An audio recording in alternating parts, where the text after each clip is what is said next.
நல்லா விடிஞ்சிருச்சு போலயே. அச்சச்சோ, என்ன நம்ம இவ்வளோ நேரம் தூங்கியிருக்கோம்? யாரும் நம்மளை எழுப்பவே இல்லை. ஐயோ, அத்தை வேற வந்தா திட்டுவாங்க. என்னது இது? காலையில் இப்படி கொமட்டுது. இதுவும் சாப்பிட கூட இல்லை நைட்டு. ஐயோ, எனக்கு என்ன நடக்குதுன்னே புரியல. எல்லாம் வித்தியாசமா இருக்கு. அச்சோ, வாந்தி வேற வேற மாதிரி இருக்கு. ஏ கனி கனி, பார்த்து பார்த்து, பொறுமையா கீழே விழுந்துடாத. கலை, எங்க போன? காலையில என்னை எழுப்பிருக்கலாம்ல. ஏன் கலை என்னை தனியா விட்டுட்டு போன? என்னடி, ஏன் என்னாச்சு இப்ப? சரி, உனக்கு காப்பி போட்டு எடுத்துட்டு வரலாமேன்னு சொல்லிட்டு போனேன். ஏன் கலை நீ காப்பியெல்லாம் போட்டுக்கிட்டு இருக்க? சொன்ன நான் செஞ்சு கொடுக்க மாட்டேனா? என்னது, நீ காப்பி போட போறியா? அடியே, உன்னால எழுந்து நிற்கவே முடியல, நீ எனக்கு போய் காப்பி போட்டுட்டு வர போறியா? சரி சரி, நான் உனக்கு சூடாக போட்டு வச்சிருக்கேன், இரு கொண்டு வரேன். நீ எழுந்துட்டியா இல்லையான்னு பார்க்க தான் வந்தேன். நல்ல வேலை, சரியான நேரத்தில் வந்தேன். அப்படி இல்லை இப்போ மயக்கம் போட்டு கீழே விழுந்திருப்பேன். என்னடி தங்கம், பார்த்து நடக்கிறது இல்லையா? அதுக்கு என்ன செய்ய? ஒரே மயக்கமா வந்துகிட்டே இருக்கு. என்னால கண்ணு கூட திறக்க முடியல கலை. உன் முகம் எங்க இருக்குன்னு கூட தெரியல. அப்படி இருக்கு. அப்படியே தலையெல்லாம் கிறுகிறுன்னு சுத்துது தெரியுமா? அதுக்கு தான் நான் சொல்கிறேன், போய் பேசாமல் படுத்து ரெஸ்ட் எடு, சரியா? இப்போலாம் அப்படி தான் இருக்குமா, எல்லாருக்கிட்டையும் கேட்டேன். எல்லாருக்கிட்டையும் கேட்டியா? யாருக்கிட்ட கேட்ட? என் அறிவு கிட்டவன, உனக்கு மூளை எதுவும் இருக்கா இல்லையா? இதெல்லாம போய் யாருக்கிட்டையாவது சொல்லிக்கிட்டு கேட்டுக்கிட்டு இருப்பாங்க. ஏய், அப்புறம் கேட்க மாட்டாங்களா? இதெல்லாம் கேட்டு தெரிஞ்சுக்கணும் முடியே. உனக்கு எப்பப்போ எது எது எப்படி செய்யணும்னு அப்புறம் வேற எனக்கு எப்படி தெரியும்? அதான் என் ஃப்ரெண்டோல்ட்டெல்லாம் சொல்லி ஒவ்வொருத்தனா ஒவ்வொரு அட்வைஸ் பண்ணானுவேன். அதுபடி தான் அப்புறம் நானும் காலையிலே வந்து உனக்கு காப்பி போட்டு கொடுக்கலாம்னு சொல்லிட்டு இருந்தேன். ஐயோ, என்ன என்ன ஏதுன்னே முடிவு பண்ணல. அதுக்குள்ள போய் நீ எல்லார்கிட்டையும் சொல்லியிருக்க. என்ன சொல்றது உன்ன? சரி, வீடு எல்லாம் நல்லதாக தான் நடக்கும். எதையும் நினச்சி பயந்துக்கிட்டு இருக்காத. முதல்ல பயப்படக்கூடாதான். சரி, போய் உக்காரடி, நான் காப்பி போட்டு எடுத்துகிட்டு வரேன். முகம் கழுவ வெண்ணி எடுத்துகிட்டு வரட்டுமா என்ன? ஆமாம், நீ பல்லு விளக்கிட்டு காப்பி குடிப்பியா, பல்லு விளக்காம குடிப்பியா? நான்லாம் பல்லெல்லாம் விளக்க மாட்டேன். நீ எப்படி பல்லு விளக்கிட்டு தானே சாப்பிடுவேன்? பேஸ்ட் எடுத்துகிட்டு வந்து தாரேன். அப்புறம் ப்ரஷ் இங்கே தானே இருக்கு, எடுத்துகிட்டு வரேன். வேற எதுவும் உனக்கு வேணுமா? எனக்கு முதல்ல காஃபியே வேணாம். எனக்கு எதுவுமே சாப்பிட பிடிக்கல. அப்படியெல்லாம் சொல்லக்கூடாது. உனக்காக நான் எம்புட்டு ஆசையா போட்டு வச்சிருக்கேன், நீ வேணாங்கிற. கலை, எனக்கு எதுவுமே சாப்பிட பிடிக்கல கலை. இப்ப பிடிச்சதெல்லாம் பிடிக்காத மாதிரி இருக்கு. பிடிக்காத பொருள் இப்ப பிடிச்ச மாதிரி இருக்கு. எனக்கு எல்லாம் வித்தியாசமா நடக்குது. என்ன சொல்றதுனே தெரியல. அதெல்லாம் அப்படித்தான் இருக்குமா. இந்த நேரத்துல மாங்காய், சாம்பை, மண்ணு, செங்காய் முட்டை இதெல்லாம் நிறைய சாப்பிட தோணணுமா. ஆனா அதெல்லாம் நீ சாப்பிடவே கூடாது, சரியா? எங்க அம்மா நான் வயிற்றுல இருக்கிறப்ப நிறைய மண்ணை தின்னு தான் நான் அப்படி மண்ணு மூட்டையாட்டம் பிறந்திருக்கணும். ஏய், நீயும் அப்படி எதுவும் பண்ணிடாதடியே. உன்கிட்ட சொன்ன பாரு, என்னைய சொல்லணும். தான் சுந்தர் சொன்னா முந்திரி, பாதாம், பிஸ்தா இதெல்லாம் வாங்கி கொடுக்கணுமா.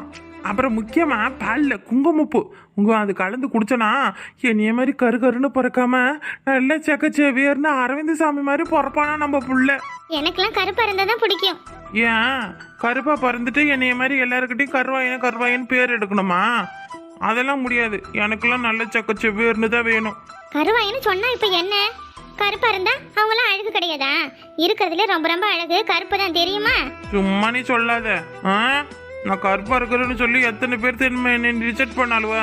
யாரோ எப்படியோ வேணா இருக்கட்டும், ஆனா நம்ம பிள்ளை உன்னைய மாதிரி கருப்பா தான் இருக்கணும். என்னடி நீ? சரி, வா விருப்பம். ஆனா குங்குமப்பூ நான் வாங்கி தருவேன், சாப்பிடணும்.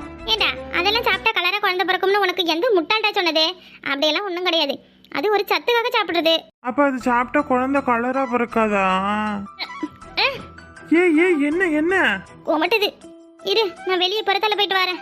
வாந்தி வர மாதிரி இருக்கு. அதெல்லாம் எங்கேயும் போவேனா? என்ன எங்கேயும் போவேனாமா? எனக்கு வாமிட் வருது. நான் என்ன செய்ய இப்ப? கலை, பேசாம போய் தண்ணி கொண்டு வரியா கொஞ்சம்? இப்ப நீ வாந்தி தானே எடுக்கணும். இரு, என்ன பண்ண போறேன்? அப்படியே என் கையை நீட்டுற, அதுல வாந்தி எடு, நான் கொண்டு போய் வெளியே போட்டுக்கிறேன். ஏய் லூசு, அதெல்லாம் வேணாம் போ. நான் நல்லா தான் இருக்கேன், நான் போறேன். ஓய், நான் நேத்தே சொன்னேன்ல, என் புள்ள இந்த பூமிக்கு வர்ற வரைக்கும் உன் பாதம் இந்த மண்ணு மேல படக்கூடாது. உன்னைய தாங்கிறதுக்கும் ஏங்குறதுக்கும் தான் நான் இருக்கமுல. அப்புறம் என்ன, பேசாம வாந்தி எடுப்பியா? நீ சொன்னாலாம் கேட்க மாட்டேன். இப்போ எனக்கு வாந்தி எல்லாம் வரல, நீ போ. என்னடி பக்கத்திலே விட மாட்டேங்கிற? சும்மா போன்னு துரத்துறேன். வேலைக்கு கிளம்பு கலை. நான் இனி வேலைக்கெல்லாம் போக மாட்டேன். என்னுடைய வேலையை உன்னை பாத்துக்கிறது தான் இனிமே. ம். இப்படியே வீட்லயே இருந்தனா அப்ப எப்படி எல்லாத்தையும் பாத்துக்கிறது? இப்போதான் நம்ம வேலைக்கு போய் சம்பாதிக்கணும், ஹாஸ்பிட்டலுக்கு போகணும், அங்க போகணும், இங்க போகணும், அதுக்கெல்லாம் பணம் தேவைப்படும் இல்லையா? அதுக்கெல்லாம் என்ன பண்ணுவேன்? ஆமால்ல. சரி, நான் வேலைக்கு போறேன். நீ இப்படியே சாப்பிடாமலே கடந்துடாத. நீ என்னென்ன சாப்பிடணும்னு சொல்லிட்டு அரை மணி நேரத்துக்கு ஒரு டைம் சொல்லுவேன். நீ சாப்பிட்டுட்டு எனக்கு ஃபோன் பண்ணணும், சரியா? ம். என்ன ஊன்னு இழுக்கிற? சாப்பிடணும். சாப்பிட்டு வாந்தியே எடுத்தாலும் பரவாயில்ல. சரிப்பா, சரி, சாப்பிடுறேன். இப்போ நான் போய் பால் எடுத்துட்டு வரேன். அந்த குடி. நான் போன பிறகு அங்க இங்கன்னு எங்கேயும் ஓடிக்கிட்டு கிடந்த அவ்வளவுதான். இலே, இங்க என்னடா பண்ற அவகிட்ட? ஏம்மா, அவளை காப்பி குடிக்கதாம கூப்பிட வந்தேன்.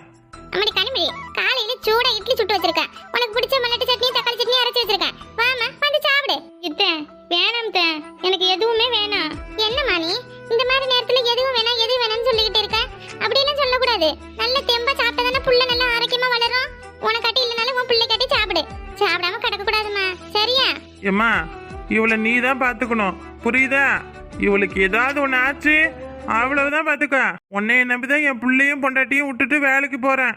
சும்மா ஊரு கதை பேசிக்கிட்டு வர்றவங்க போறவங்க கிட்ட எல்லாம் வம்பு இழுத்துக்கிட்டு இவளை பார்க்காம விட்டுப்புட்ட அடுத்து என்ன நடக்கும்னு யோசிக்க முடியாது. உன்னால பாத்துக்க.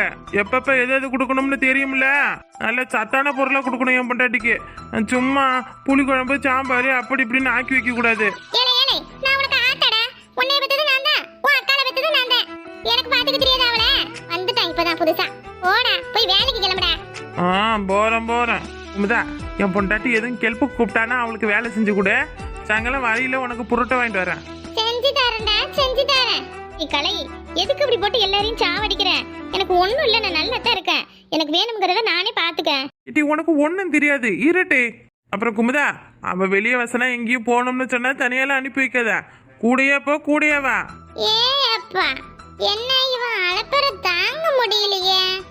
உன் பொண்டாட்டி மாசமா இருக்கான்னு சொன்ன ஒரு நாளைக்கு இப்படி ஆடுற. இன்னும் 9 மாசத்துக்கு எப்படிடா நீ இருப்ப? உன்னை கையாலே பிடிக்க முடியாது போல.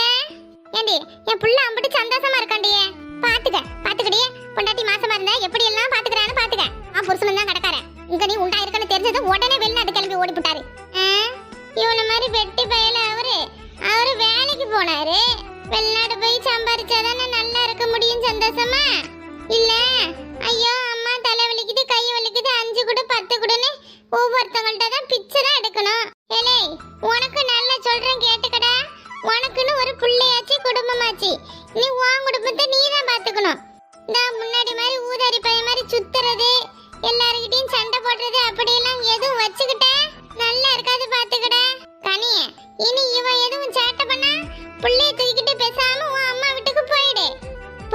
போயிட்டு வரையில அவளுக்கு மாதுளம்பழம் ஆப்பிள்னு எதுவும் பொருள் வாங்கிட்டு வா. மாசமா இருக்கிற புள்ள அது வேணும் இது வேணும்னு ஆசைப்படுவா. காசுக்கு கணக்கு பார்க்காம வாங்கி கொடு. கனிய, எது வேணும்னா அவனை கேட்காத. கஞ்ச பைய என்கிட்ட கேளு, சரியா? ஏ குமுதா, நீயா இது? 1000 தான் தம்பிய குறை சொன்னாலும் தம்பியோட புள்ளைய இப்படி தாங்கன்னு தாங்குறிய. நீ இருக்கையில எனக்கு என்ன கவலை? எனக்கு புள்ள பிறந்துச்சுன்னா அதை நீ பாத்துக்க மாட்டியா? போடா பொம்பளை மாதிரி உட்காந்துக்கிட்டு பேசுவான் கதை. போறேன் இருங்க. ஆத்தல மவளும் ஒண்ணு கூட்டிட்டு வந்துட்டீங்க. வேலைக்கு போற நேரம் பொண்டாட்டிக்கிட்ட எதுவும் பேசிட்டு போவானேன்னு இருக்கா பாரு ரெண்டுத்துக்கும். யார் ரூம்ல வந்து இன்னும் உங்களுக்கு வாங்க வெளில. அட எடுபட்ட பையல, இன்னும் கொஞ்ச நேரம் இங்க இருந்தோம் நம்மள கழுத்தை பிடிச்சி வெளியே தன்னாலும் தள்ளுவா. வா போலாம். ஏய் கலை, நீ ரொம்ப ஓவரா போற. ஏன் இப்ப அவங்க இருந்தா என்ன? இல்லாத நேரத்துல அவங்க தானே என்னைய பாத்துக்க போறாங்க. கனியா, நான் வர வரையும் பத்திரமா இருப்பல்ல. நான் வேணா இன்னைக்கு ஒரே ஒரு நாள் லீவ் போட்டு உன் கூட இருக்கட்டுமா? உன்னை தனியா விட்டு போக பயமா இருக்குடி. ஒரு இடத்துல இருக்கவே மாட்டேன். சின்ன குழந்தையட்டும் துருன்னு ஓடிக்கிட்டு ஓடியாந்துக்கிட்டு இருப்பேன். அதாண்டி. கலை, நான் அப்படியெல்லாம் இருக்க மாட்டேங்களே. பயப்படாம போ. நீ நல்லா சம்பாரிச்சாதானே என்னையும் நம்ம பிள்ளையும் சந்தோஷமா பாத்துக்க முடியும். சத்தியமா? நீ போயிட்டு வா லூசே, வேலைக்கு நேரம் ஆகுது பாரு. சரி, சாப்பிடு.